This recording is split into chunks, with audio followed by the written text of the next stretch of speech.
सभी का फिर से स्वागत है हमारे यूट्यूब चैनल पे। आज हम बात करने वाले मोस्ट इम्पोर्टेंट 2 मार्क्स के क्वेश्चन विथ सोल्यूशन के साथ। आपको बता दें कि बी फार्मा थर्ड सेमेस्टर में जितने भी सब्जेक्ट है 5 सब्जेक्ट है, पाँचों सब्जेक्ट के जो इम्पोर्टेंट क्वेश्चन 2 मार्क्स वाले, 7 मार्क्स वाले और 10 मार्क्स वाले वो ऑलरेडी अपलोड कर चुके हैं। अगर आप नहीं देखे तो हमारे चैनल पे जाकर विजिट करके देख सकते हैं। आज हम बात करते हैं, पहला क्वेश्चन क्या है कि डिफाइंड टर्म करना है क्रिटिकल सॉल्यूशन टेम्परेचर। कभी कभी इसको पूछता है CST करके पूछते हैं, यानी कि CST क्या है, ज़्यादातर यही पूछता है। ये क्वेश्चन जो है 2 मार्क्स में भी पूछा गया है और 7 मार्क्स में भी पूछा गया है। जो क्वेश्चन आपको हम बताएं वहाँ पे जाके आप देख सकते हैं। आज हम बात करेंगे यहाँ पे सिर्फ 2 मार्क्स के लिए। तो हमारा क्रिटिकल सोल्यूशन टेम्परेचर क्या हो, यानी कि क्रिटिकल मतलब क्या होता है, एक ऐसा टेम्परेचर, ठीक, जिसपे जो सॉल्युबिलिटी हो बिना टेम्परेचर को इंक्रीज किए हुए जो हमारा प्रोडक्ट है सॉल्यूट है वो डिजॉल्व हो जाए सॉल्वेंट पे। जैसे एग्जांपल में मान लीजिए हमने यहाँ पे साल्ट ले लिया, साल्ट ले लिया और प्लस वाटर को क्या कर रहे हैं, हम टेम्परेचर दे रहे हैं। क्या कर रहे हैं, वाटर को टेम्परेचर दे रहे हैं, यानी कि फ्लेम दे रहे हैं। ये बीकर हो गया और बीकर पे हमने क्या किया, फ्लेम पे रखा है और फ्लेम क्या कर रहे हैं, कांस्टेंट टेम्परेचर पे दे रहे हैं। उस टेम्परेचर पे जो हमारा साल्ट है वो डिजॉल्व हो जाता है अगर वाटर में। जिस टेम्परेचर पे डिजॉल्व हो जाएगा वाटर में साल्ट, उसी टेम्परेचर को हम बोलते हैं क्रिटिकल सोल्यूशन टेम्परेचर। यानी कि साल्ट का या फिर आपको जो भी सॉल्यूट पार्टिकल है उसका डिजॉल्व हो जाना एक कांस्टेंट टेम्परेचर पे, उसको हम बोलते हैं क्रिटिकल सोल्यूशन टेम्परेचर। और ये बेसिकली किसमें देखा जाता है, तो ये होमोजीनियस सबस्टांस में देखा जाता है। किसमें देखा जाता है, होमोजीनियस सबस्टांस में देखा जाता है। जो सोल्यूशन होमोजीनियस होते हैं उनमें देखा जाता है क्रिटिकल सोल्यूशन टेम्परेचर। अब बात करते हैं इसके टाइप की, तो ये 2 टाइप्स के होते हैं। अब देखिए पहला क्या है, अपर क्रिटिकल सोल्यूशन। अपर क्रिटिकल सोल्यूशन क्या होता है कि इसमें हम 2 इमिसिबल लिक्विड लेते हैं। क्या लेते हैं, 2 इमिसिबल लिक्विड, यानी कि एक अपना सॉल्यूट हो गया, एक सॉल्वेंट हो गया। उसको क्या करते हैं कि हम टेम्परेचर यानी कि टेम्परेचर को इंक्रीज कर देंगे तो वो हमारा जो सोल्यूट और सॉल्वेंट है इमिसिबल हो, क्या होगा, मिसिबल हो जाएगा, सोल्यूशन का फॉर्म कर देगा। उसको हम बोलते हैं क्या, अपर critical solution. When both immiscible component become miscible by increasing temperature, यानी कि जो है आपके इमिसिबल सॉल्वेंट है। यहाँ पे देखिए जो 2 इमिसिबल कंपोनेंट की जब बात कर रहे हैं तो एक क्या होगा हमारा सोल्यूट होगा, एक क्या होगा हमारा सॉल्वेंट होगा, ठीक। उसमें हम क्या करें, सोल्यूट भी हमारा इमिसिबल है, सॉल्वेंट भी हमारा इमिसिबल, जैसे फिनॉल हो गया और वाटर हो गया। फिनॉल जो होता है वाटर में इमिसिबल होता है, लेकिन हम क्या करें, अगर टेम्परेचर को इंक्रीज कर देते हैं तो ये क्या हो जाता है, सोल्यूबल हो जाता है। तो इसको हम क्या बोलते हैं, अपर क्रिटिकल टेम्परेचर। फिगर में देखेंगे यहाँ पे क्या है, एक हमारा फेज फिनॉल का है, एक फेज हमारा वाटर का है। जब हम इसको 60 इस पे क्या किया, हीट किए हैं, टेम्परेचर दिए हैं, इंक्रीज किए हैं टेम्परेचर को, तो ये हमारा क्या है, मिसिबल हो गया। यानी कि अब इसके जो ड्रॉप हैं आपके फिनॉल और वाटर को, उसको हम फाइंड आउट नहीं कर सकते हैं। तो इसको क्या बोलते हैं, अपर क्रिटिकल सोल्यूशन। अब यहाँ पे क्या होता है, दूसरा क्या होता है, लोअर क्रिटिकल सोल्यूशन टेम्परेचर, ठीक है। यानी कि लोअर लोअर का मतलब क्या होता है, कम, यानी कि हमारा टेम्परेचर इंक्रीज नहीं करते हैं। अगर टेम्परेचर को इंक्रीज नहीं करते हैं तो भी जो हमारा कंपोनेंट है वो पूरे तरीके से कम्प्लीटली मिसिबल होता है, ठीक।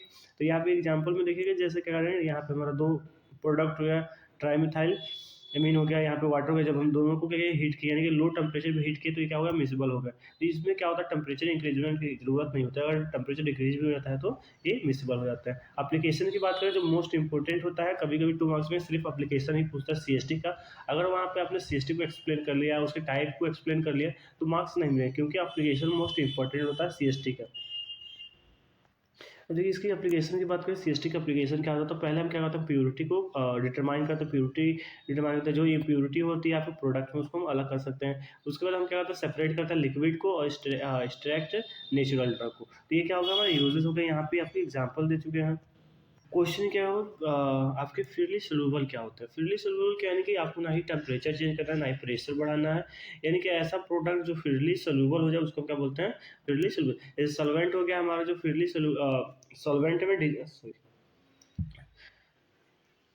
डिजॉल्व हो जाता है। जैसे यहाँ पे एग्जाम्पल में देखेंगे कि 1 ग्राम हमें क्या कहते हैं, मटेरियल लिया है जो रिक्वायर होता है, यानी कि 1 से 10 ml जो लिक्विड होता है उसमें डिजॉल्व होने के लिए। इसमें मेनली जो सोल्यूट लेते हैं हम क्या लेते हैं, वाटर लेते हैं। अब बात करते हैं define relative humidity. Relative humidity क्या होता है, ठीक है।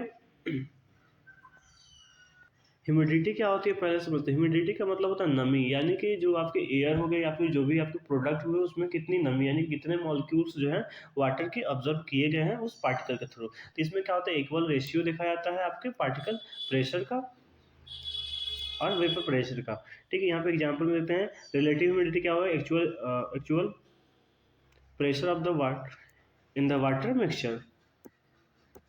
अब बात करते हैं कि आपका सब्लिमेशन क्या होता है। सब्लिमेशन आपने सुना ही होगा, सोल्यूशन आप जानते हैं कि सोल्यूशन क्या होता है, उसी से ये वर्ड लिया गया है। तो ये सब्लिमेशन क्या होता है? सब्लिमेशन एक ऐसा प्रोसेस होता है जिसमें क्या होता है, जो सॉलिड पार्टिकल होते हैं वो डायरेक्टली कन्वर्ट हो जाते हैं गैस फेज में विदाउट कन्वर्टिंग लिक्विड, उसको हम क्या बोलते हैं? सब्लिमेशन बोलते हैं। जैसे कैम्फर हो गया, कपूर हो गया, पूजा करने के लिए यूज़ करते हैं जो कपूर, उसमें हम क्या देखते हैं कि कपूर हमारा क्या सॉलिड फॉर्म में होता है, जैसे ही उसको हम टेम्परेचर देते हैं तो वो डायरेक्टली गैस में कन्वर्ट हो जाता है बिना विदाउट लिक्विड में। कैंडल में देखा जाए तो जो मोम होते हैं वो ज़्यादातर मोम जो होते हैं आपके क्या होते हैं कि डायरेक्टली सॉलिड से गैस में कन्वर्ट हो जाता है। ठीक, तो ये क्या हुआ, सब्लिमेशन एक ऐसा प्रोसेस होता है जिसमें हम क्या करते हैं कि हमारा सॉलिड फॉर्म से जो प्रोडक्ट है वो डायरेक्टली गैस फॉर्म में चेंज हो जाता है विदाउट कन्वर्टिंग लिक्विड, इसको हम क्या बोलते हैं? सब्लिमेशन बोलते हैं। एग्जाम्पल में कैम्फर हो गया।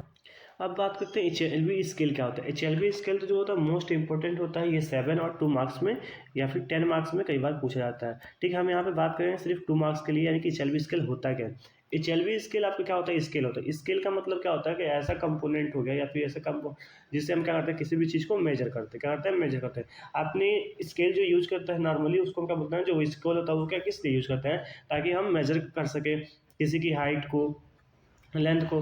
ठीक है, यहाँ पे जो HLB स्केल है ये फार्मास्यूटिकल से रिलेटेड है। तो यहाँ पे जो HLB स्केल हम यूज़ करते हैं वो जो आपका कंपोनेंट यानी सर्फेक्टेंट है उसका, यानी कि वो पोलर नेचर का है या फिर नॉन पोलर नेचर के लिए यूज़ करते हैं, उसको हम क्या बोलते हैं? HLB स्केल बोलते हैं। ठीक, डिटर्जेंसी, डिटर्जेंसी जो वर्ड है वो लैटिन वर्ड है जो लिया गया है डिटर्जेंट से, यानी कि डिटर्जेंट होते क्या है। डिटर्जेंट का मतलब अगर हिंदी शब्द में बोला जाए तो सरब ले लीजिए, या फिर ऐसे प्रोडक्ट जिसको हम क्लीन करने के लिए यूज़ किया जाता है उसको हम क्या बोलते हैं? डिटर्जेंसी बोलते हैं। डिटर्जेंट बोलते हैं जिससे किससे बना है? डिटर्जेंसी से। तो डिटर्जेंसी क्या है? एक आपका सर्फेक्टेंट है या फिर ऐसा सबस्टांस है जो क्या करते हैं? यूज़ करते हैं removal of dust from the substrate, या फिर हम बोल सकते हैं ग्लास हो गया, फाइबर हो गया, स्किन हो गया, या फिर ऐसे प्रोडक्ट है जिसको हम हाइजीनिक क्लीनिक के लिए यूज़ करते हैं, या फिर इंडस्ट्री में जो भी इंस्ट्रूमेंट होते हैं उसको क्लीन के लिए यूज़ करते हैं, उस प्रोडक्ट को हम बोलते हैं डिटर्जेंसी। अब देखते हैं plasma protein binding with example. ये जो आपका है मोस्ट इंपॉर्टेंट रहता है, क्योंकि कई बार क्वेश्चन जो है 10 मार्क्स में पूछा जाता है कि आपको बताना है कम्प्लेक्सेशन क्या होता है, उसकी क्लासिफिकेशन। अब देखिए ये क्या है? Plasma protein binding with example के साथ आपको समझाना है। तो पहले समझते हैं कि प्लाज्मा क्या होता है, उसके बाद प्रोटीन, उसके बाद बाइंडिंग क्या होता है। प्लाज्मा का मतलब होता है कि जो आपके ब्लड में कंपोनेंट होते हैं या फिर जो प्लाज्मा मेम्ब्रेन होते हैं जिससे बने होते हैं, किससे बना होता है? प्रोटीन से, यानी कि अमीनो एसिड से। ठीक, बाइंडिंग मतलब कि साइड हो गया जहाँ पे हमारा ड्रग जाके बाइंड करता है। तो यहाँ पे आपको बताना है कि प्लाज्मा प्रोटीन बाइंडिंग के साथ जो होते हैं, जैसे ड्रग हो गया वो क्या होता है? प्रोटीन जो होता है वो रिसेप्टर हो गया, वहाँ पे जाके बाइंड कर देते हैं, वही यहाँ पे आपको बताना है। तो क्या है? Phenomena of the complex formation of drug with the protein is called protein drug complex. क्या करता है कि प्रोटीन के साथ जो होता है ड्रग बाइंड हो जाता है, उसको हम बोलते हैं protein drug complex. The protein are the particularly for interaction with the several tissue component, यानी कि जो प्रोटीन होता है वो पर्टिकुलरली इंटरेक्शन होता है किसके साथ? सर्वल टिश्यू कंपोनेंट के साथ।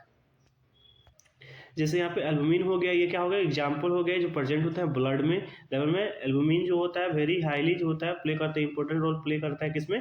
Protein binding of drug. यानी कि ज़्यादातर जो ड्रग होते हैं वो बाइंड किससे करते हैं? एल्बुमिन प्रोटीन से, जो हमारे शरीर का सबसे छोटा प्रोटीन है। बाइंडिंग इन ड्रग क्लासिफिकेशन, यानी कि प्रोटीन बाइंडिंग को क्लासीफाई किया गया है प्लाज्मा प्रोटीन या फिर ब्लड सेल। एग्जाम्पल में sorry extra vascular tissue protein क्या होता है? तो एक्स्ट्रा वेस्कुलर टिश्यू प्रोटीन जो होते हैं वो 2 टाइप के होते हैं। पहला होता है फैट, दूसरा होता है बोन।